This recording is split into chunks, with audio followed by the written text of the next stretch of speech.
పెద్దలై ప్రబుద్ధులై జ్ఞాన విజ్ఞాన ప్రజ్ఞాన ప్రభాసులై విద్యావేత్తలై శాస్త్రవేత్తలై వ్యాపారవేత్తలై కవులై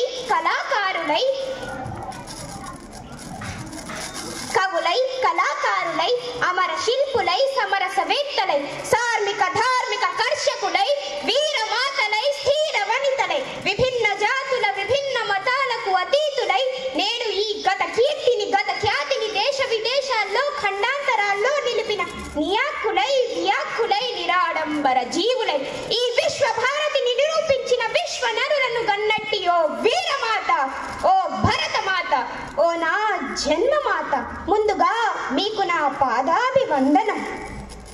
అమ్మా భరతమాత, నీ ఒడిలో బుడిబుడి నడకలు నేర్చుకొని మంచి నడకను మలుచుకొని ఎదిగిన వారెందరో, ఎదుగుతున్న వారెందరో, అందరినీ అమ్మలా వెలుస్తున్నా అమ్మా భరతమాత, నేనమ్మా నీ బిడ్డని రుద్రమదేవి. కలల కానాచిగా ఓరు గల్లును ఈ మట్టి బిడ్డలను లాలించి పాలించి పరిపాలించి పంటలకు నీరందించి చెరువులెన్నో చోవించి బావులెన్నో తీయించి శాసనాలను వేయించి శిల్పాలను చెక్కించి నీ కమ్మని కలను తీర్చిదిద్దిన కాకతీయ పురిటి బిడ్డను రుద్రమదేవి.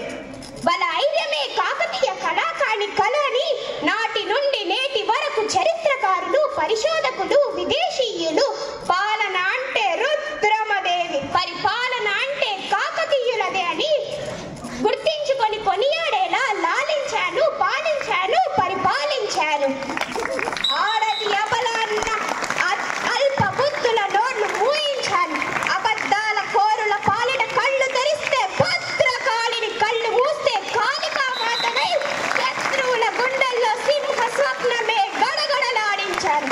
ఆడపిల్ల ఆడపిల్ల ఆడపిల్ల అని అనుమానంగా అవమానంగా అమానుషంగా హీనంగా దీనంగా పెంచి పెద్ద చేసి పెళ్లి చేస్తే పనైపోతుందని చూసే ఈనాటి కాలంలో ఎప్పుడో 7200 సంవత్సరాల క్రిందట మా దేవదేవులు నన్ను సులక్షణంగా వీరక్షణంగా ఏ వివక్ష లేని క్రమశిక్షణంగా ఓ దేశ రాజుకు ఉన్నంత ధీరత్వంగా వీరత్వంగా ఓ రోషమున్న పౌరుడిగా ఒక్కోసారి జీవిత పోరాటంలో 1,00,000 మందిని ఎదిరించి గెలిచే ఓ ధీర పుత్రికగా పెంచినారు.